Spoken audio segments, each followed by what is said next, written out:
The presentation of today's racing program is a copyrighted broadcast of the New York Racing Association, Incorporated. Any rebroadcast, recreation, or retransmission of this broadcast without the expressed written consent of the New York Racing Association, Incorporated is strictly prohibited.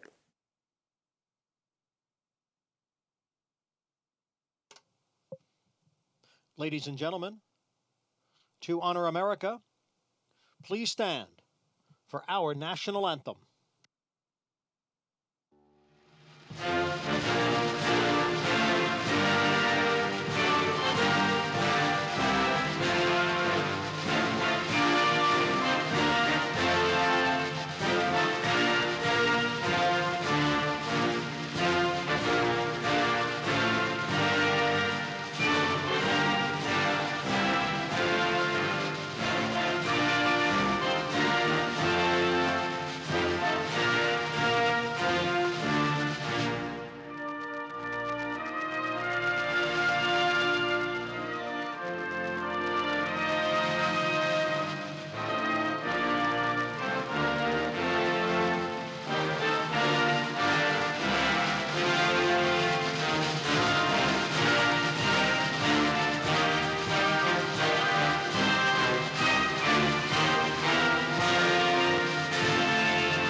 And they're off.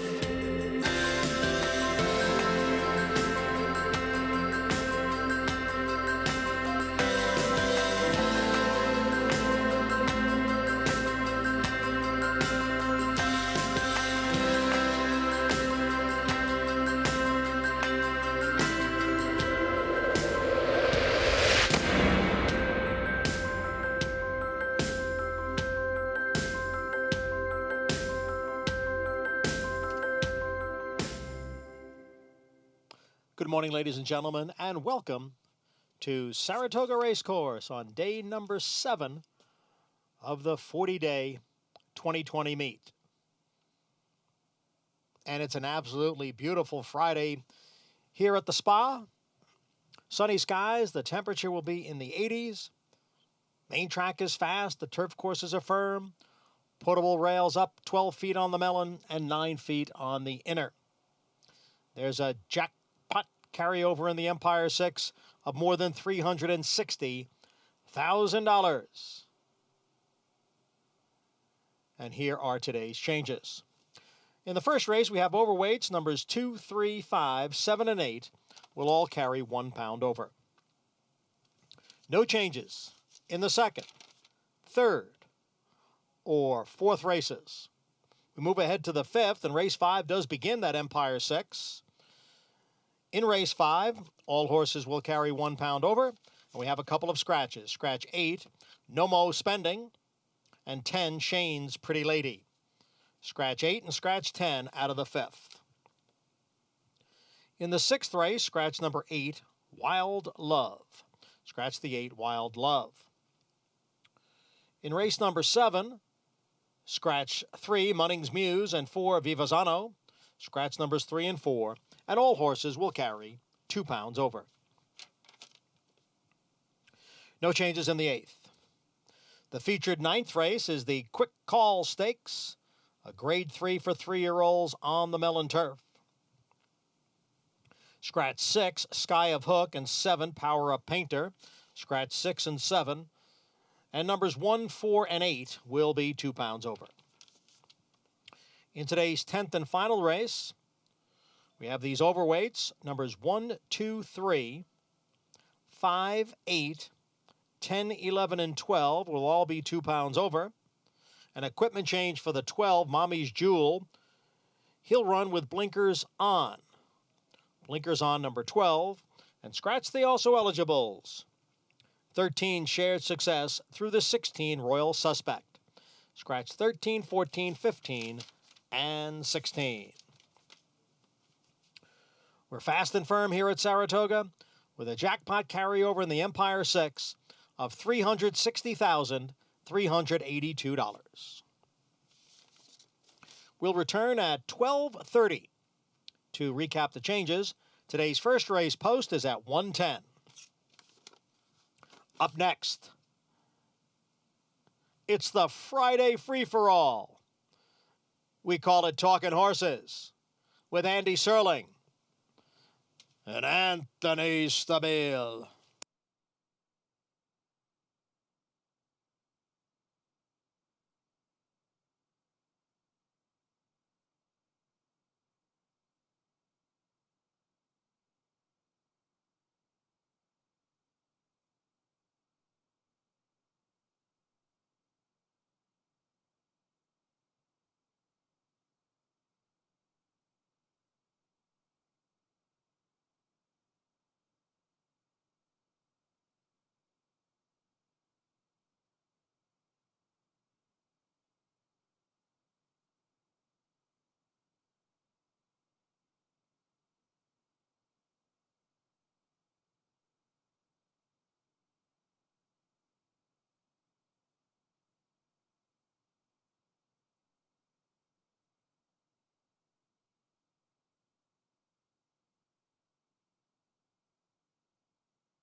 For almost 150 years, the Saratoga name has been synonymous with the finest quality, sustainably sourced spring water available anywhere. Saratoga carries on the rich tradition of its forefathers by crafting each stunning blue glass bottle with the same attention to detail and care that has been its hallmark for generations. Visit SaratogaSpringwater.com today or ask for us by name at your local market or restaurant. Saratoga Spring Water. Make every day exquisite.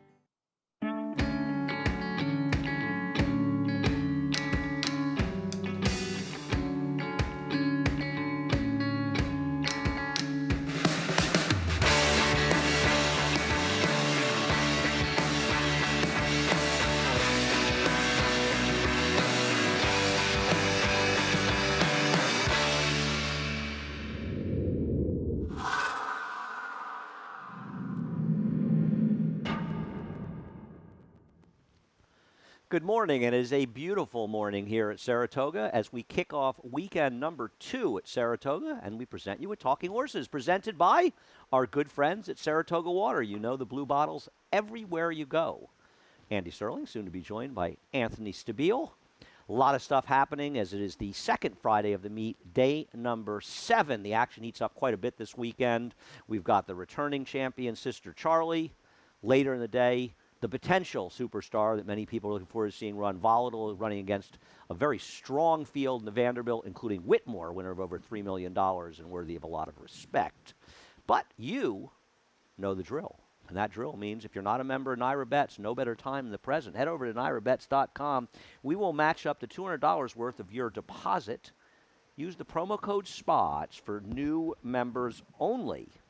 Once you've joined NYRA Bets, there are many great things. If you play $100 or more at both Saratoga and Monmouth any day this weekend, you could do it all 3 days and get $75. You get $25 a day. You got to do it through the app, and the app only. Also, I believe we have a $5. No, what is it? We got a summer. There's a lot going on here. It's a summer double $5 bonus on the app. So if you bet 21 to win in the last race at Saratoga and the 4th at Del Mar, win or lose, you get $5 back. That's through the app.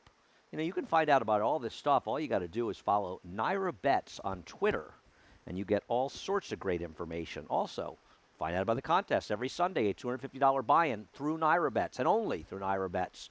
All cash prizes. Register now, NYRA.com/challenge. And finally, Saratoga Live every day, covering all the races, the schedule available at NYRA.com/Saratoga Live.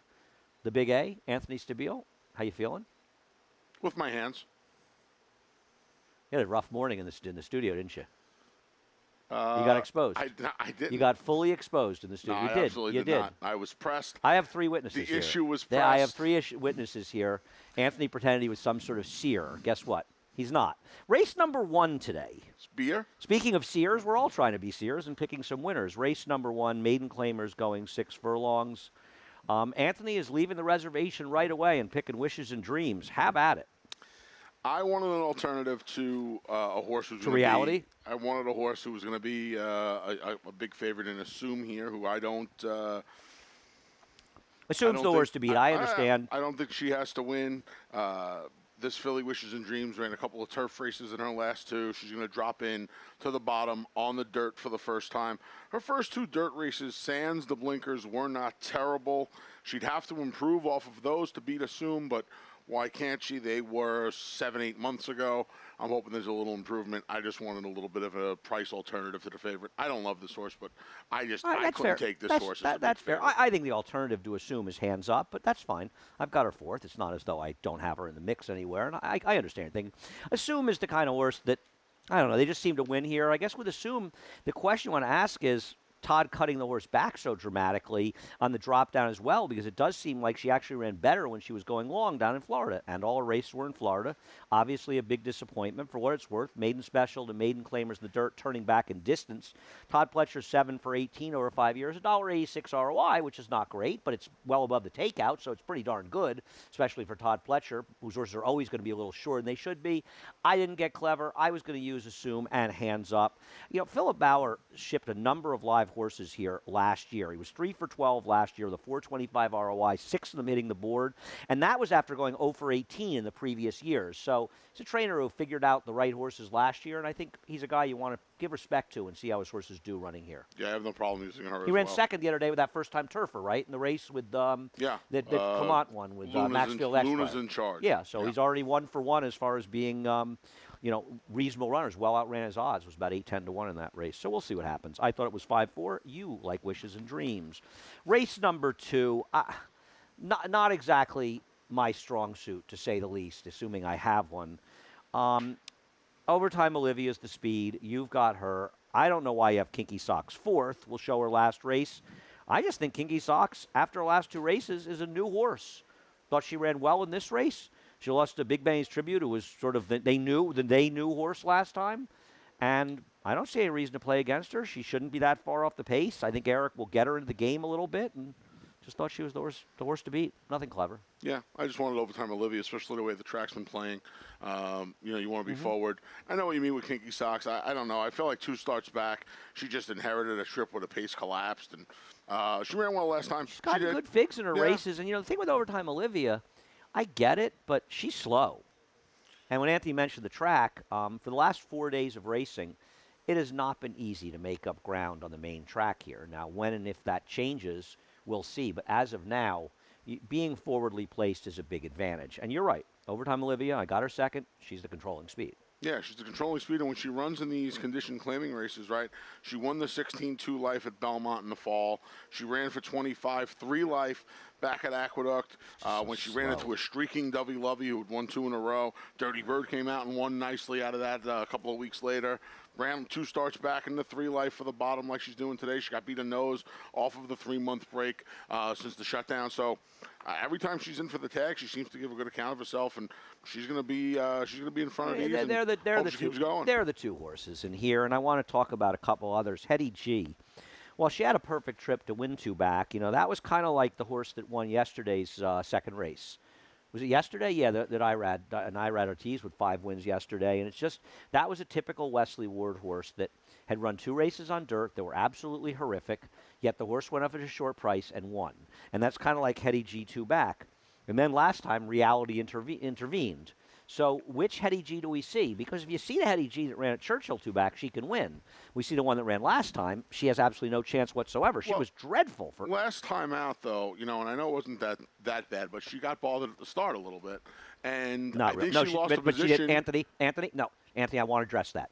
She didn't. That's the thing. You don't think she took a slight bump enough for her to lose position? Here's what's happened.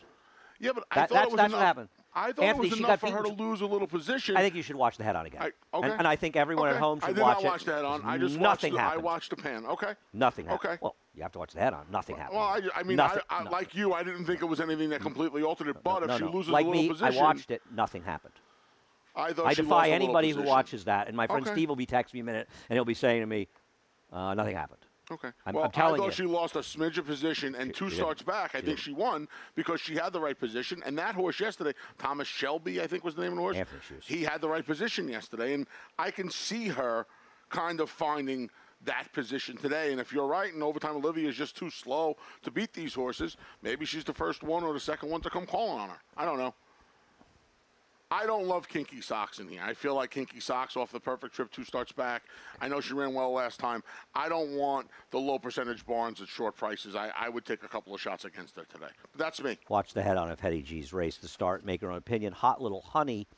Hot Little Honey has only faced 3-year-olds in the past, and her win was a result of a perfect trip. It was fast enough, and I think there's an impetus she'll be overbet. It's Irad Ortiz. Great day yesterday for Irad. Yeah, I just don't know what to do with her because she was pitiful last time. She had that wicked fast pace. She had no running. Maybe she needed the race, but she is a bit of a wild card because she's not facing any killers. And, she didn't run particularly well first time out. She got beat a long way first time out. So maybe she's just the kind of horse who needs a race off the bench, and she can get better after knocking the rust off a little bit. I don't know. She's going to be the best price. Well, I think Hetty G will be shorter than Hot Little Honey. So I think she might be the best price of the peripheral players in here. We can make our first lunch bet of the day. I'll bet you Hot Little Honey is a shorter price than Hetty G. I'm going to pass. I'll give you 3-2. I just feel like this is the clock game now. I'll take 3-2. I'll take 3-2. We're at 50. I'll take 3-2. You priced me in at 3-2. I could give you 300-2, and you wouldn't Okay. win. Irad Ortiz on that horse? No. Race number 3. Horse to beat in race number 3 is Peaceful, and we'll show you Peaceful finishing second to Kariba for Christophe Clement, who had the field over the barrel. She's just might be better than these horses. I am not against Peaceful. I took a small shot with somebody else, but I don't see any reason to be wildly against this horse. And what's funny? When you see horses like this where we agree that they're the horse to beat, it's almost like it's planned. We don't talk about these things because if you're going to take a pick against Peaceful today, you're going to try her with Sparkling Sky like you did, we need to or talk voting to know agreement. she's the horse to beat in here. Right. What I'm saying is the two alternatives, I believe, it's almost like you take one, I take the other. That's not how it goes. Exactly what happened. It just here. works how it worked out. Yeah, I mean, there's nothing really bad to say about Peaceful. She's supposed to be the controlling speed in here, unless Stop War finds this enormous amount of gas early from the inside. I would think she's going to be in front of her. Well, I know French Reef won on the front end yesterday. I don't know if being on the front end is where you want to be on these turf See, I'm going to courses. disagree. I believe that turf racing in general is tilted towards fair races, and speed is not ever rarely the advantage Rarely that the is advantage. in dirt racing. So what we've had in the turf racing is a lot of sort of logical results and playing out in logical ways, which is usually contra to speed. So I don't think speed is being hurt in the turf courses. I just don't think it gets any advantage. Okay. I mean, like that horse I tried the other day that I like, Crackshot. That horse, they could be running 3 furlongs. She'd find a way to stop in the stretch. You Perhaps. You know what I mean? Like I don't know what track would have carried her home, right? She just or him. He just stops right in those races. I so just I'm feel not- like we've also seen some easy leads just evaporate.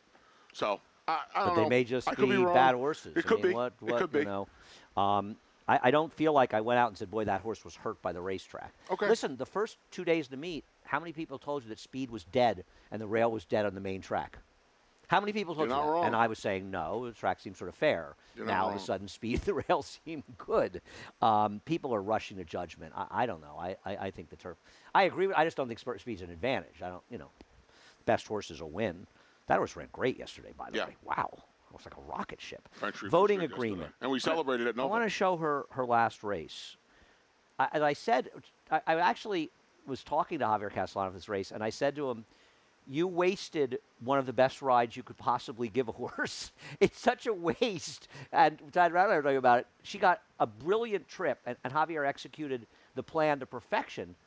She was terrible in here. I mean, terrible. Now, maybe she needed the race, but I'm not convinced she was ever that good because that maiden field she came out of last time in her win here proved to be a very weak field going forward. It did. So I'm just not sure she's much horse. And you've pointed out that some of the horses that Chad Brown, her trainer, has brought back, namely for Klarovich, Also known as the 4-time Eclipse Award-winning trainer, who is behind Christophe by 1, but I would still consider the leading trainer in New York, But what does he in the know? country. I think she may have just needed the race last time. Now, that's contrary to her winning first time out. It's a little different, but you say to yourself, well, she ran so well first time out. And fact of the matter is, from 2 to 3, she kind of regressed that last time. She may have needed That's a a race, worry. and she can step She may forward. have needed the But race. she didn't just run worse. She did it while getting an absolute dream trip. Yeah, That's she my did. problem. I wish there had been some straw in her path. Now, listen, she may have needed a race, and she has a right to improve. And you should say she's going from a very good barn that may have needed the race. And I won't be shocked if she wins. But the problem is she's going to be overbet. Because based on her last race, she's a fringe contender at best. Whereas Sparkling Sky interests me. Horatio de Paz, and you are ahead of the curve on Horatio de Paz. His horses have been running very well at Belmont. They've run well here. He had that horse he took over from Todd Fletcher for Barry Schwartz that should have won the other day. Was very Singapore unlucky. Trader. Yeah, I mean, ran a huge race to finish third in there at a big price. I know you could argue that maybe this is a prep because his horse has obviously run long only in its career, and Todd Fletcher's a smart guy, and he ran her only long. And there were So- races for her going short last year. Obviously, Voting Arena Sure. won one of them. So Sure. a 5 And he days was after right she to ran because first time. she ran well enough in those stake races that she deserves a chance. But you know what? Guy's 2 for 8, turning back on the turf. I think this is an interesting horse for him. And I'm going to take Sparkling Sky because I'll tell you something. She's pretty good. Her 2-year races are solid. I don't disagree with So if she can sprint, she's a horse that could be contentious in here, and she'll be a price. I really, really, really believe that's a big if. I do believe it's that's always a an big if. if. And there's no listen. You know what I think. I'm the champion of the sprint routers. Don't do well in Todd turf could have races. started her in the sprints, and that's the only The thing way Horatio de Paz is that bugs going, me. I'm not going to play against Now, her. But listen. she may need a race. And she'll be the clear third choice of that Yeah. race. Sometimes you'll see What- guys and trainers will give a horse or will run a horse because at some point you have to get them started, and that could I be the understand. case with her. But What about Mo Me, Mo My? That horse is not impossible here. yeah, I was 2s and 6s, maybe a little 3. What if the 6 really is no good? And what if the 3's a router? Honestly, if Then the, Mo si- Meem, if then the the six 2 is, will if win, the- but it if- could be 2-7. it could be 2-7. That's what I'm yeah, saying. Race number 4, I'm going to say right now, I spent way too much of my life looking at race number 4. To find And the 3-1 honestly, shot. I feel the same way to find the 5-2 shot. Right? I This know. race, There's a race on Sunday, too, that I feel the same there way. are some rough races. Yeah.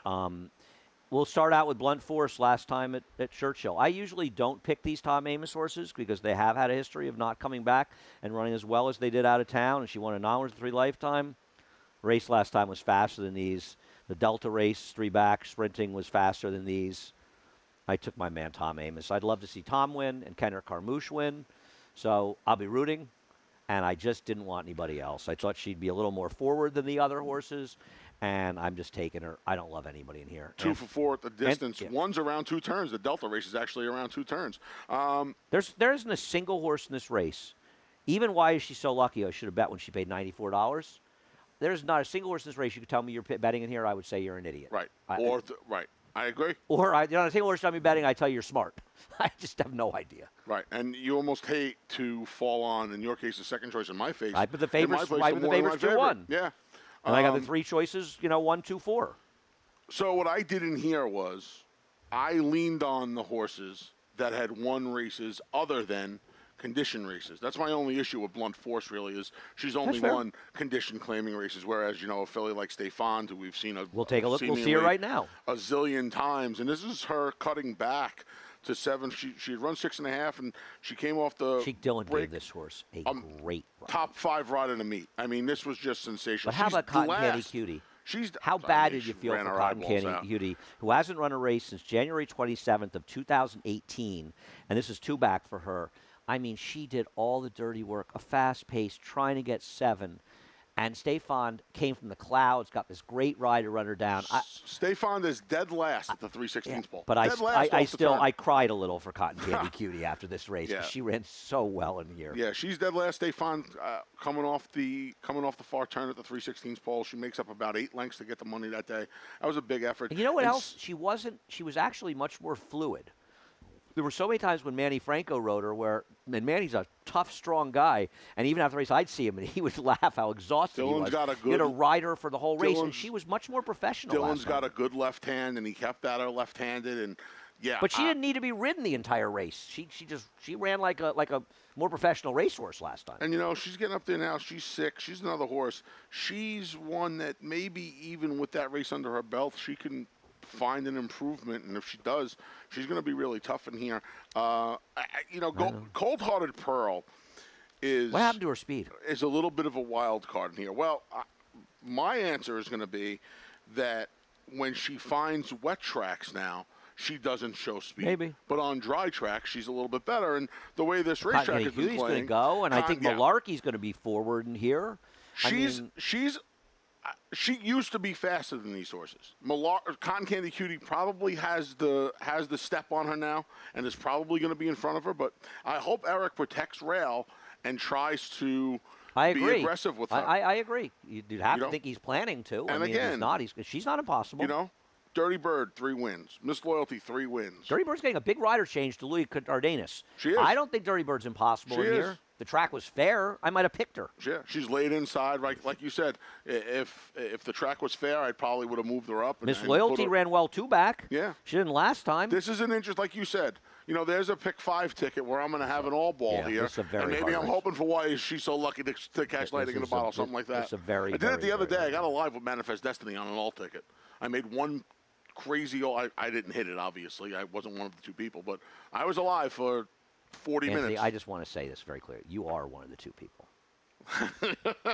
Race number 5, a big scratch in race number 5 with no Mo spending coming out of this race, a horse that you and I both actually liked. Yeah.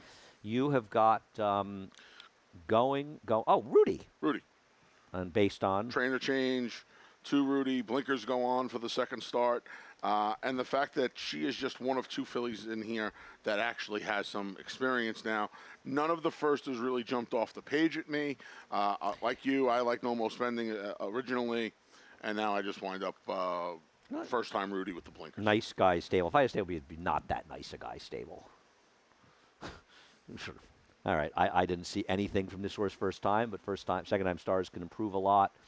And Rudy's numbers are good. Last year and a half, he wins with almost a third of the horses he had. Yeah, but this is a new Rudy. The fact that he made that equipment change off of the trainer change leads me to believe she really needs the blinkers. Irad Ortiz going to be overbet. Okay. I mean, listen, I can't help that. I haven't reduced to be able to ride them as well as pick them. Doesn't matter. You have to take that into account. Okay. Sam Barella, the first-time starter, Jeremiah Englehart, partly owned by Al Gold, we just saw. You got his Mets hat and face mask on today. Let's Mets go at Mets. 4 o'clock today, right? Opening day, yep.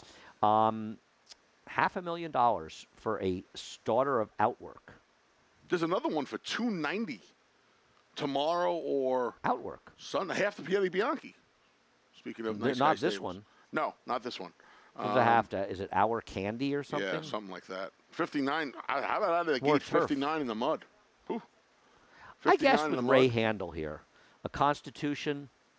There was a runner or two from the dam. I just guessed with this one for Ray. A lot of money for this horse, but they were paying for the Constitutions. I'm taking a shot with my man Ray Handel. Joel's riding. It's a guess. It's a guess. We're kind of in the It actually, I will same say church, different I had pews, picked right? the race 593, 839, 395. and actually somebody told me this horse could run, and I said, oh, I actually picked that horse second to the 8. Now, I really did like the 8 No Mo Spending, so I end up with first-time starters. And you have to look. I mean, Jill's Hot Mess ran fine last time, but those horses, I just thought the ones that ran, oh, nice. You get that? No. Oh. I went with first-time starters. We're going to take a break to hear from Saratoga Water. Yeah, I need a drink anyway. We'll hear from Saratoga Water. We'll be back with the late pick 5. For almost 150 years, the Saratoga name has been synonymous with the finest quality, sustainably sourced spring water available anywhere. Saratoga carries on the rich tradition of its forefathers by crafting each stunning blue glass bottle with the same attention to detail and care that has been its hallmark for generations. Visit SaratogaSpringwater.com today or ask for us by name at your local market or restaurant. Saratoga Spring Water. Make every day exquisite.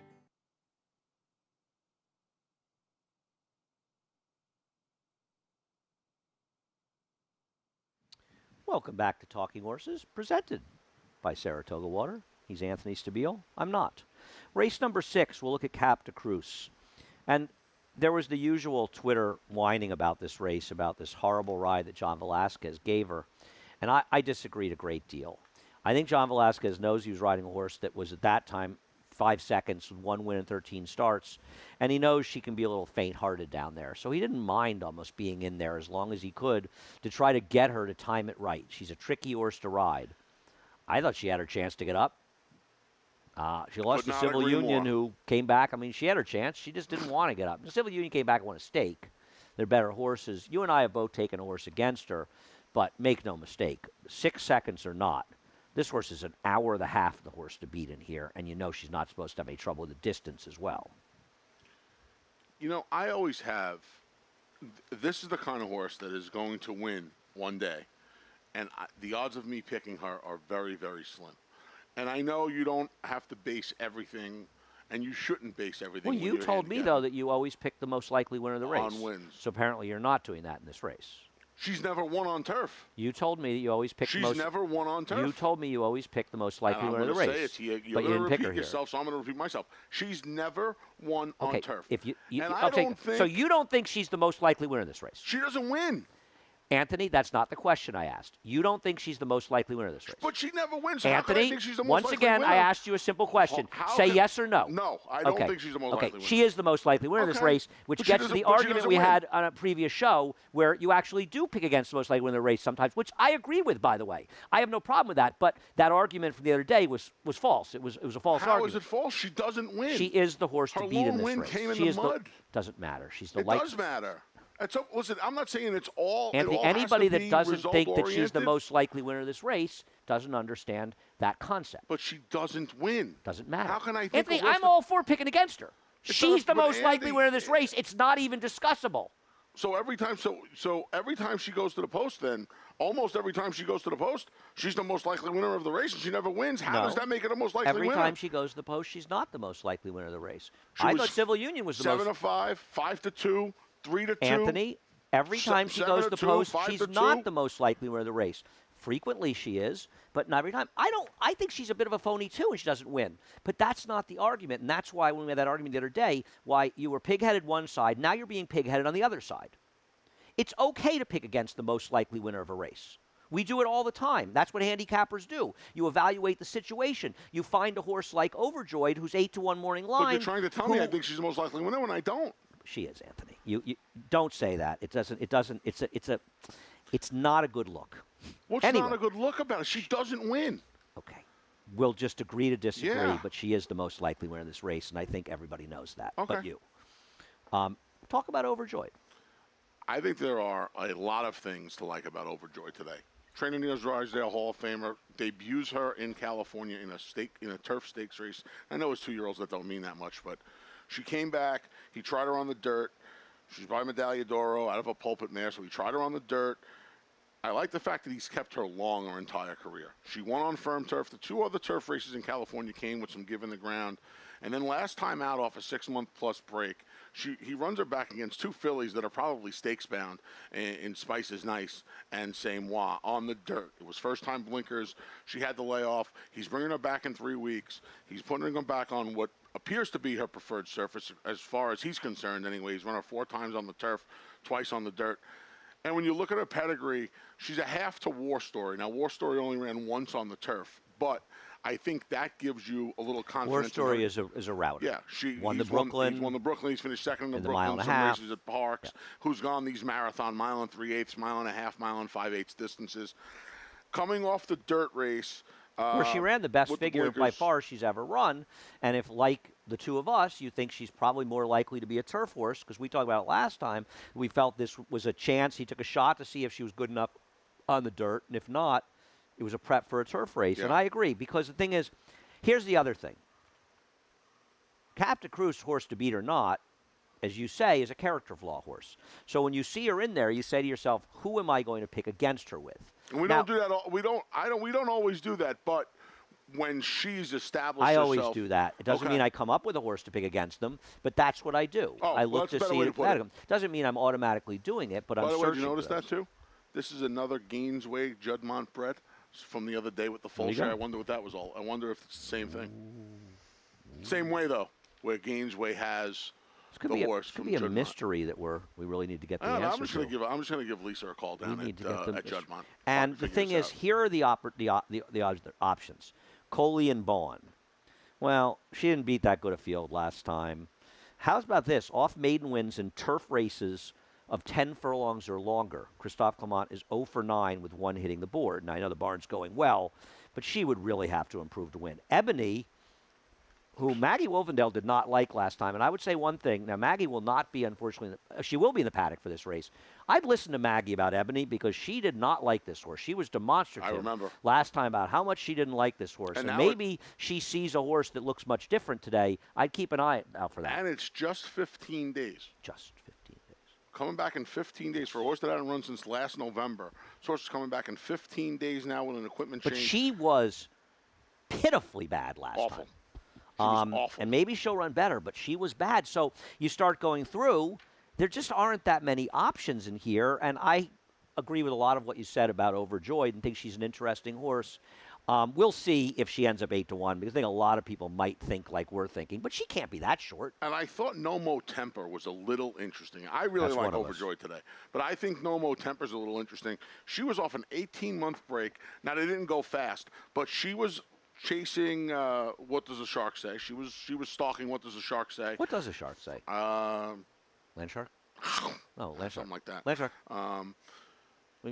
You've seen those, right? Of course, yeah.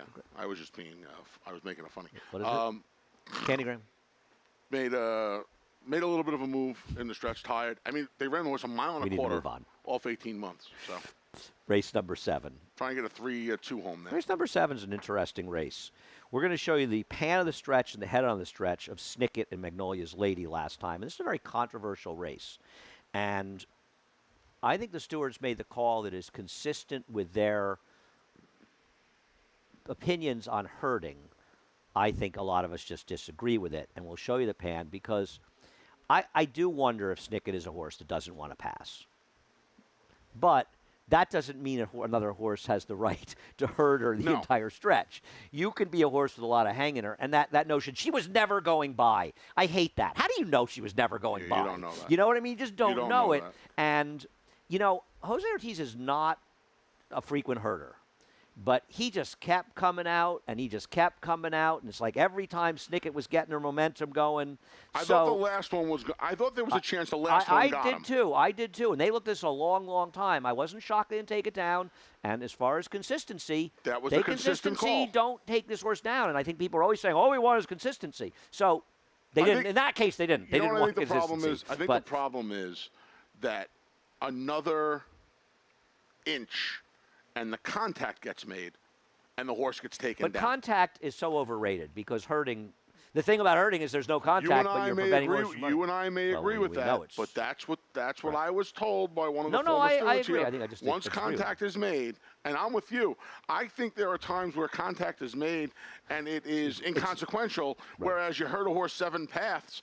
I mean, you see, to me, when they didn't take to honor and serve down 8 years ago, they're never going to take a herding horse down ever in life. At grade 1, they put me up for 3,000 that day, and I was like, well, I'll tell you the funny story. That was impossible to stay up for that horse. I had bet a Bill Mott maiden claimer that had been herded the whole stretch at that meet. We had the gazebo in there.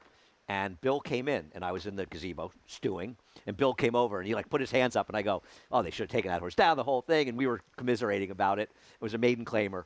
And then a couple weeks later, Donner served did the same thing in the grade 1 Woodward. And I said, Bill, he came in. I said, Bill, it worked well for you. And we were laughing about it. But listen, at least they were consistent. It was consistent. And if that's the rule, that's the rule. Mucho Macho Man should have been placed first in that. So you've got the 2 Tower and Gaze. Have at it. Well, quickly on Snicket. We've now seen Snicket twice pull that act. But going inside is one thing. She did not have a fair chance last time. She's still the worst. I don't disagree, but she still gives you that little bit of look like. I agree. Talk about the 2. So we have time to talk about other races. Yeah, Tower and Gaze, couple of races, one going 6 from off the pace. Sent chasing last time going 7. Going to cut back. Jose Ortiz has ridden her both times now. Fast pace last time that fell apart. Yeah, I think she'll be dangerous. just off the pace today. Save some ground on the inside and hopefully get the money. I think she's very dangerous here. I totally agree with you. I like quantitative breezing. And I think a lot of people are going to see that quantitative breezing ran in a maiden claiming race. I'm surprised you like this horse because you didn't like Saratoga. Anyway, quantitative breezing was 2-3 wide, and then out 4 wide, and then 5 wide. On the inner turf, on the first day the rails were down, when it was impossible to make runs on the outside. We saw Roddy Valenti's horse had a wide trip that day, come back and win the first race here the other day at a price. And yet, she's making a gigantic run into a horse that got a big fig because she took full advantage of the gold rail last time. So the reason that I didn't like the horse that won the race, is that she was the fortunate recipient of circumstance, whereas quantitative breezing was way against it. And I think a lot of people are going to look and say, oh, this horse ran a maiden claiming race. These are maiden special. Let me tell you something. The maiden special weights, the maiden claimers, these New York breds, they're living a lot closer in a lot of cases than the actual drop downs for especially open the last company. few years. And this horse was way against the track and ran, and I like quantitative breezing today. Yeah. But I respect your horse. I'm with you. I mean, I think you and I saw this race in some similar fashion, but I have a much stronger opinion about being against the track. But so there's other things going on. That Kaz's Princess actually ran that race at Penn National. That horse, I mean, I know it's a 5 furlong race. That horse ran. I'm not going to be shocked when that horse runs. What about Cake? Cake isn't totally impossible. She may have needed her first race. She didn't run that badly in there, and a lot of the Asmussen runners need their first start. So I think there's a lot of stuff going on in this race. I thought Kaz's Princess was a little sneaky in here just because you have Robin Sparkles along the inside. I wouldn't be – I mean, obviously – Irad takes them out. Yeah.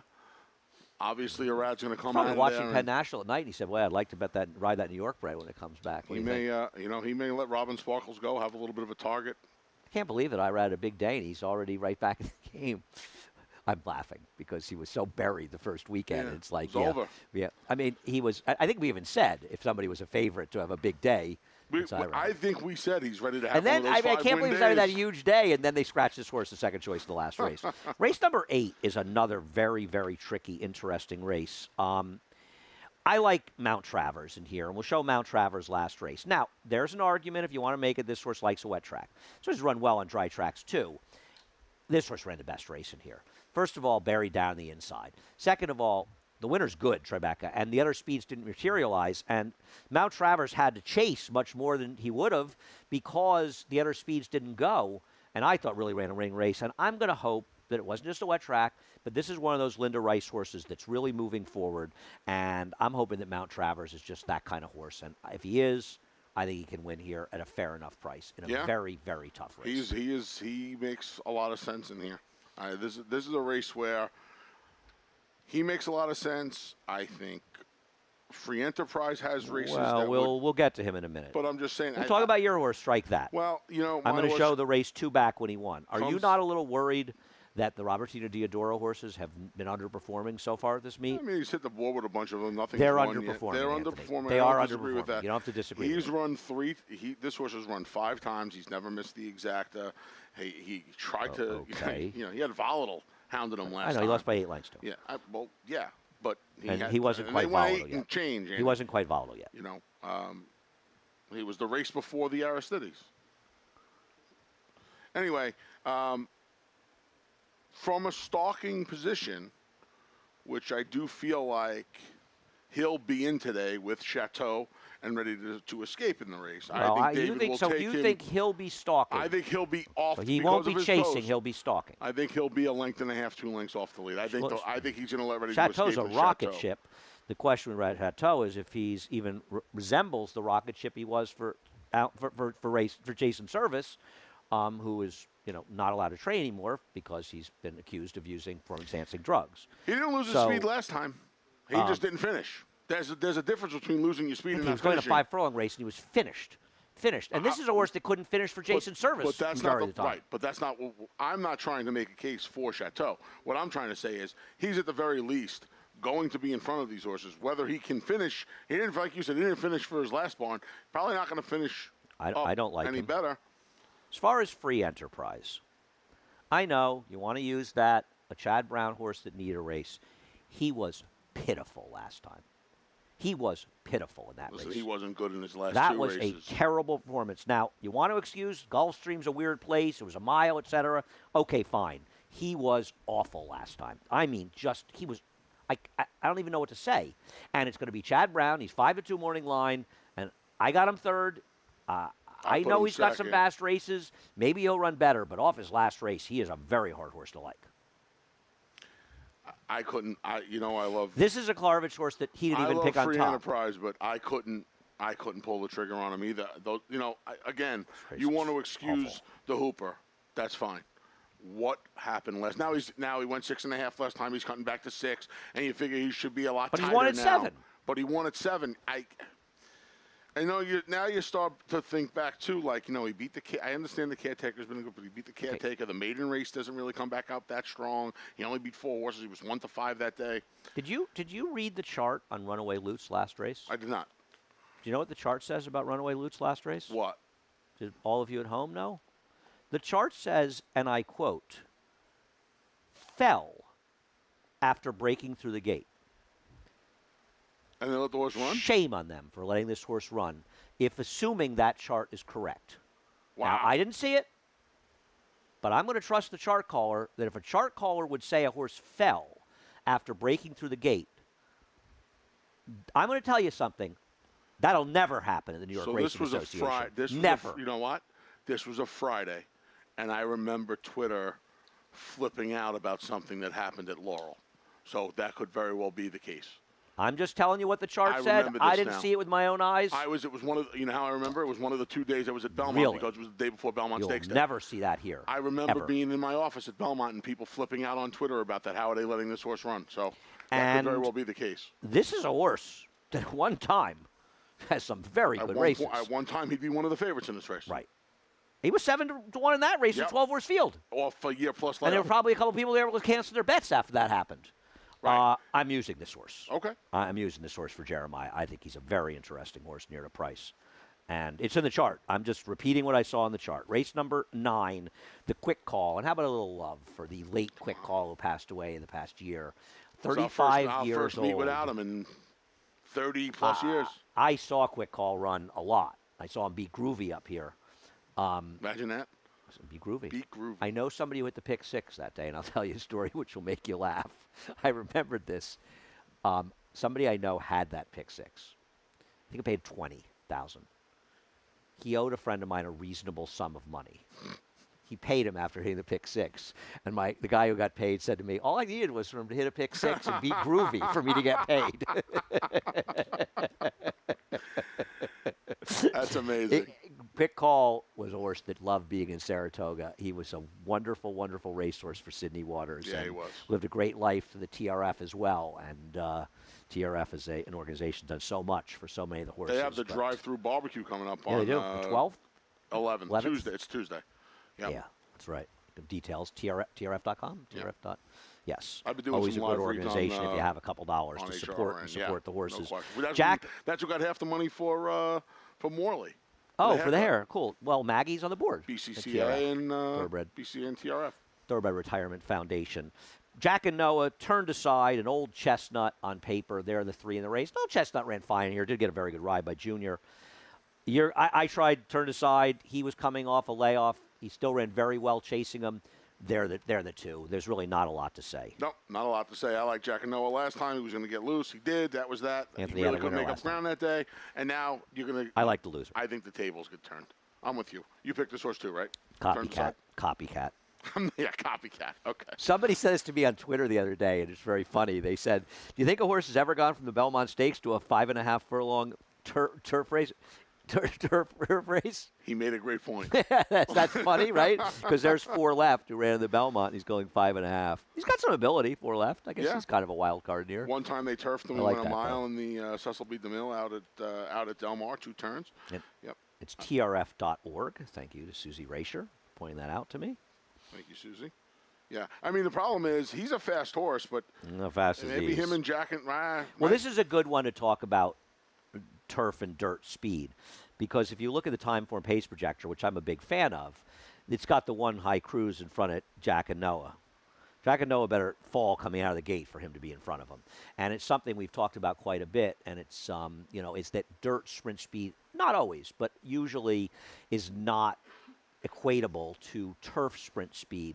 And I was talking about with David Aragona the other day. I mean, is he even faster than 4 left on the dirt? He's quick, this horse. This horse is quick. But you got to, I've talked to Craig Mulkowski about it. It's almost like a point I was saying to David, maybe they should just have used 0.8 times their dirt speed to put him on the turf, something like that. It's an interesting conversation. Take 20% off? And Craig Mulkowski, who does the figs for Time for USA, he takes the stuff very seriously, and I talk about it all the time. And we talk about pace record. And listen, there are times when I say to him, you have this horse on top, really? And the horse is on top. There are pace projectors I look at. And the reason I love the pace projector in Timeform US is that I disagree with it a lot. And but it makes you think. It's something that makes you think. And sometimes it says to you, geez, I thought the 5 was going to be in front, and you've got the horse 6th. I'm really way off base here, And I think it's anything you do in handicapping that promotes your thought process gives you a better chance of getting to the right result. And that's why I really enjoy the pace projector. Oh, it's trfinc.org, TRFINC. That was really great because Susie got me to thank her on the air, and then she got an opportunity to correct me. So, Susie, right now I'm going to say you should probably go back to bed because your day is never going to get better than it is right now. She herded you. Race number 10. And she agrees, believe me. She herded you. Ain't it funky now? We both picked in the last race, the drop down for Mike Maker. I will say one thing. Mike Maker has great numbers with Maiden Special, Maiden Claim removes, does not have good numbers in New York with it. But this horse just run against better horses. Yep. We've switched to race number 10. I apologize. I didn't do much of a segue there. Race number 10, the final race of the day. I like you. I thought Brico was the other horse for James Bond. Jimmy Bond. Jimmy Bond, yeah. Same. I wish I had more. I wish I had something clever to say. I agree. Nothing real clever to say. I tried to make a case. I mean, I thought Golden Idol. Actually, the one horse that I'm going to use in here is Golden Idol. Golden Idol actually ran well in the context that race was wide, made the middle move, and I think Golden Idol, the 9, is a long shot to throw into your play here. I'll always use my man Joel Rosario. Blinkers go on the number 12, Mommy's Jewel. Tough That's a late post to change. get. Tough post, yeah. I wonder with the blinkers, though, coming out of the sprint, if he just tries to leave for position Didn't and do any running at finds 6, a spot. though. I know. Blinkers on, second off the bench. Second time Golden turf. Idol is the right long shot here. What about Operative drop? First time in a You maiden want to play. go 9 versus 12 for a lunch, just for some action in the last? Okay. Just for a little action. Yeah, you have We a each chance have a to fif- win back. Ooh, I'll get it. I'm sorry. It's okay. I don't need it anymore apologize. today. I I don't need do. it anymore right now. It's okay. It's no problem. Excited for tomorrow? Yeah, man. Sister Both of our Charlie's. picks are up for Saturday. If you want to go over to the Volatile. Talking I'm a Horses big fan of Volatile. Volatile's taking on. We'll cover all these races, by the way. Tonight, 6 o'clock, weekend stakes preview presented by Naira Bets on the Horse Racing Radio Network, Sirius 219, XM 201, horseracingradio.net to stream it live or catch the podcast if you miss it tonight at 6. You will miss it tonight at 6 because we run our last at 6:18, so catch the podcast. Volatile and big fan. He's got $6 million in Grade 1 winners in that race with him tomorrow. Yeah, I'm going to And say he's gonna something be about Volatile. prohibitive. Well, he's also got a pace advantage in the race. He does. Volatile may be a very, very exciting horse, and I'm not in any way knocking him or I picked him in the race, but I do feel like that field. I was joking about it with a friend of mine this morning that if Whitmore had feelings, he'd be a little hurt. I mean, he beat City of Light up here 3 years ago. He's won over $3 million, and he seems to be in as good form as he's ever been in. And all any of us are talking about is Volatile. And, you know, we've talked about the other horses on the show, to be fair. And you got Forensic Fire in the race as well. I mean, you've got Mind Control, who's looking to win Grade 1s 3 years in a row at Saratoga. I don't think any horse has ever done that before. Wow. So there's a lot going on. And even Lexingtonian's coming off his best career race, and he's a far distant choice, and he's not a bad horse. He's an outlier. He'll be 20-1. But in that he's field. no bum. No, And, you know, somebody said it to me on Twitter the other day, and he said you got the right 5 in there. He says a 5-horse field, but you could have 4 other no-hopers in there. It would make it a worse race. And I agree. And none of us love small fields, but this is the right When you have the group of right horses. ones, Yeah, this is a really Yeah. good. And Volatile is going to be a heavy favorite, and is way the horse to beat. I'm not against him either, but little respect for the group he's running against. Tomorrow's a big day. Sister Charlie comes back. Maximum Security returns. I can't wait to see Starship Jubilee. You know that I counted the other night. I forgot the other night. Starship Jubilee was claimed for $16,000. She's maybe one of the best claims of all time. Since she was claimed, and she was claimed from George Navarro, she's 26 starts, 15 wins, Wow. 4 seconds and 3/3. That's 22 times in the money out of 26 starts, 7 graded wins. I mean, over $1 million in earnings, Got her and first like grade, a machine. Got her first Grade 1 last year, I Yeah, believe. At in 6. the EP Taylor. Yep. She's like a machine. I She's mean, amazing. she is. I love of it. the And I'm Canadian going to tell you Horse of the Year. something. I'm going to tell you something. She has a chance to beat Sister Charlie. It's a mile and a 16th, Mile and 16th. which is much more favorable to her. Sister Charlie, I'm going to say, and I'm a Sister Charlie fan, her last 2 races, both the Flower Bowl and the Breeders' Cup, were probably the worst 2 races she ever ran for Chapter. They were still very good races. They were a win in the Flower Bowl and the Breeders' Cup 3rd, but they weren't as good as some of her other races. I think her Diana last year is the best race she ever ran in this country, maybe ever in her career. Mile and an 1/8 over the course. But so I'm saying Sister Charlie better have her A game, because Starship Jubilee, she shows up. it's going to be a fun race. Yeah, It'll I'm be a looking fun forward to that weekend. race. Good card Anyway, tomorrow. you Good need card Sunday. You need to head. All the stars are out. Bob Bob Caceres is Caceres, I here. mean, it's like legends of the game. You need to head over to Naira Bets. We'll match them to $200 of your deposit for a bonus. Use the promo code SPA. Become a member of Naira Bets, and follow Naira Bets on Twitter at Naira Bets. Today, tomorrow, Saturday, Sunday, bet at least $100 on both Saratoga and Monmouth. Do it through the app and the app only, and you will get a $25 bonus. Also, you bet the 25 to win the last race at Saratoga, the 4th at Delmar, $5 bonus. That's through the app as well at Naira Bets. Find out about all our promotions and the contest as well if you follow Naira Bets on Twitter or here. Saratoga Sunday contest every Sunday, $250 buy-in, all cash prizes. Register now, naira.com/challenge for more information. And, of course, Saratoga Live all summer long, all day, covering all the action here at Saratoga. Head over to naira.com/Saratoga Live for the schedule of what networks, and we're also on the YouTube page, the Naira YouTube page as well. Anthony, a pleasure, a beautiful day, a great weekend. Do you have a great point you want to make? See you tomorrow. No. See you tomorrow? See Well, you had the tomorrow. finger up. I thought you were. Well, I was going to go. I thought you had your first thought. Oh, John and Brielle, the voice of New York racing, up next with a reprise of the Scratches and Changes.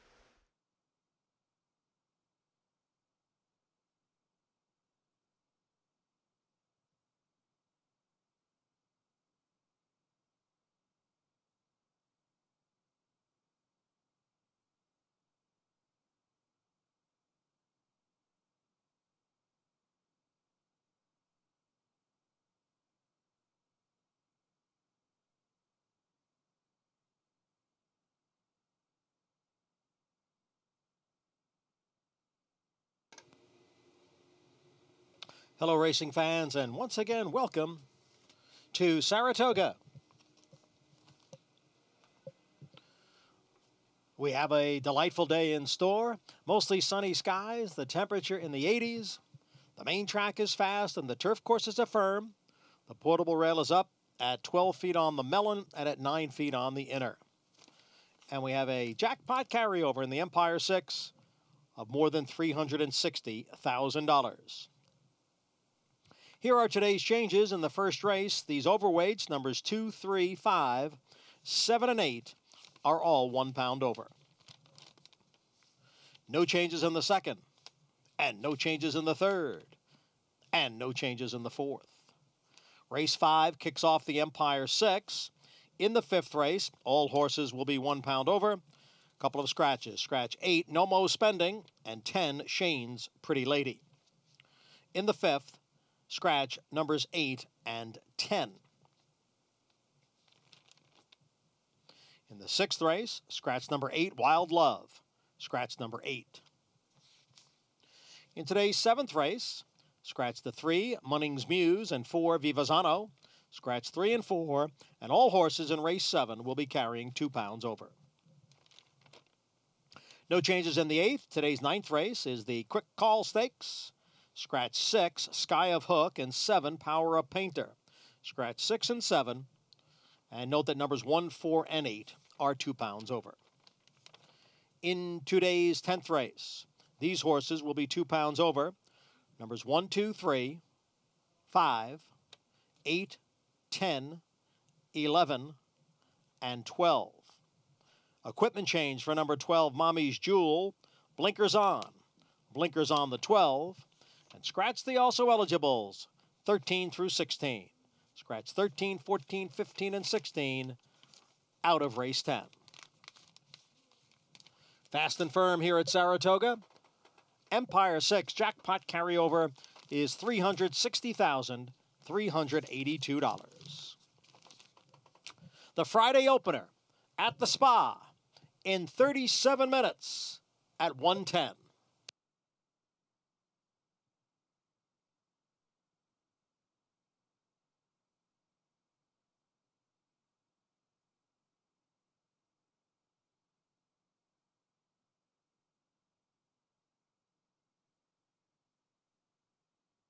No sport in the world brings the wins home like racing. It's one-of-a-kind, high-speed, high-stakes action, and Naira Bets takes you there. Place your bets and watch the races live from anywhere. With Naira Bets, make easy, secure deposits and promotions every day to earn reward points or cash. Download the Naira Bets app or visit nairabets.com.